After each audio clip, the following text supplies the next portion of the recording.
大家好，这里是不求游的老石。今天是我们暑期房车自驾游的第8天了。今天我们在祁连山北路的河西走廊的旅行就准备结束了。但是呢，我们并不回家，我们准备继续北上，去巴德吉林沙漠和额济纳旗胡杨林，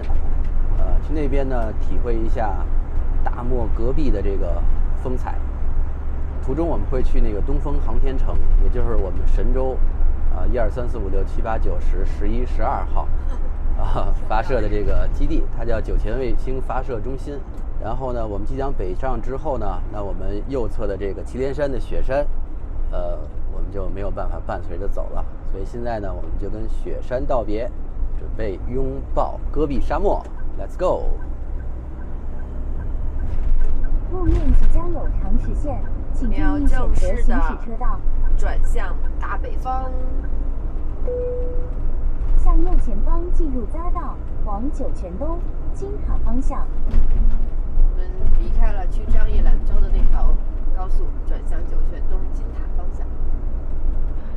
我们眼前突然出现了一片水库，我刚才地图上看了一下，这个叫解放村水库。然后在它的对面，路的另一侧，现在可能还看不到，还有一个水库叫鸳鸯池水库。两个水库呢，地图上看的这个水域面积都不小，都是黑河的支流，也就是我们昨天去过的那个天下第一墩的那条讨赖河，又称北大河。这北大河，然后汇入到这两个水库当中来。所以其实我们目前还没有跟黑河交汇哈，但其实这个伴随在我们周围的所有的水系，所有的绿洲都跟黑河是有关联的。那再往前走一段呢，我们会正式的跟黑河交汇喽。离目的地还有2小时35分。那么讨赖河呢和黑河都是发源于这个祁连山脉的冰川融水，然后讨赖河呢，它实际上呢在古时候以前的时候，它是汇入到黑河的。它跟黑河呢以并行的方式，几乎并行的方式呢，向北流动。但是呢，现在因为修了2个水库嘛，水库放水的这个怎么说呢？频率其实是很低的，所以有了这2个水库之后，这个讨赖河就没有办法再跟黑河接上了，在中间某处就断流了，就断掉了，消失掉了。就是这样的情况。我们刚刚已经经过了黑河，第一次在今天的旅程当中第一次经过黑河，河域面积还是蛮大的，所以你看它的旁边，它的两侧又开始有大面积的绿洲，然后呢又开始有村子，还有耕作。我们刚刚转向了东方航天城的主干道，这个路的两侧。开始进入到完全是土黄色，这种纯粹的沙漠戈壁的这种感觉了。接下来，我们还有几十公里的路，大概率都会行驶在这种两边全部都是戈壁的这样的一个公路上。前方红绿灯路口右侧行驶。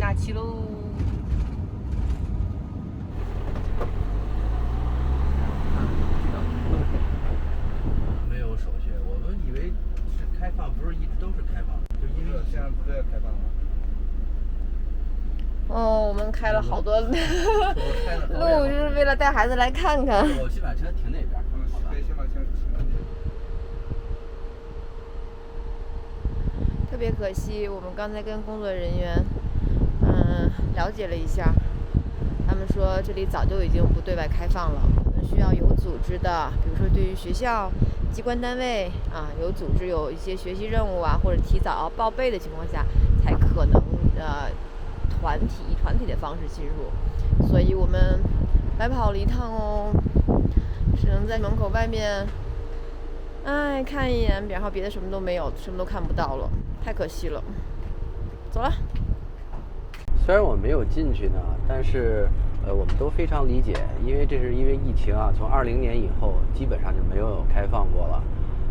即使是有特种情况说要进去的话，也是需要核酸证明的。刚才我们看到有些来办事的这个工作人员，即使它里面是有审批的、有手续的，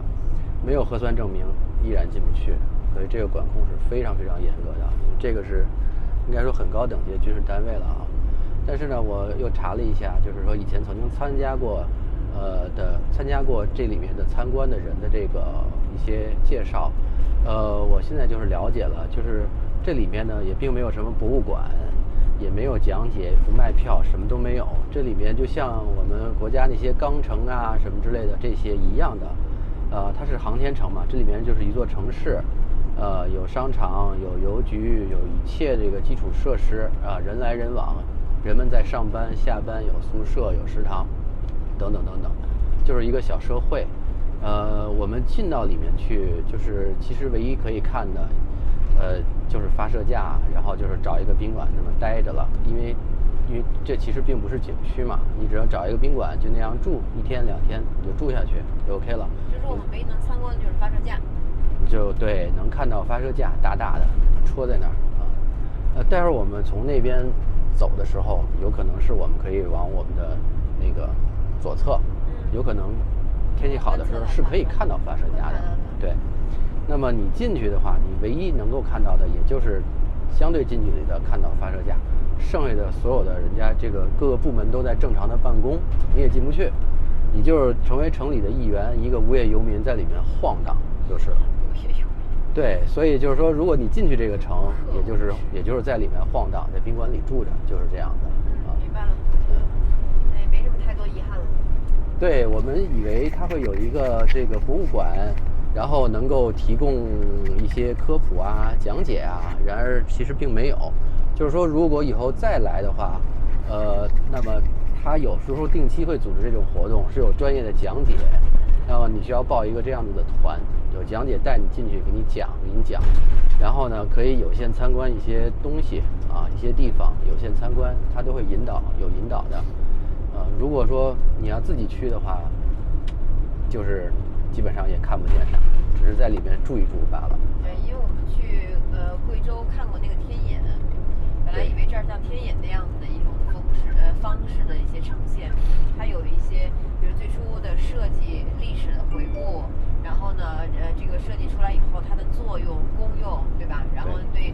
当代的这个影响力呀，然后这里边跟天眼相关的所有的一些功勋人物，对吧？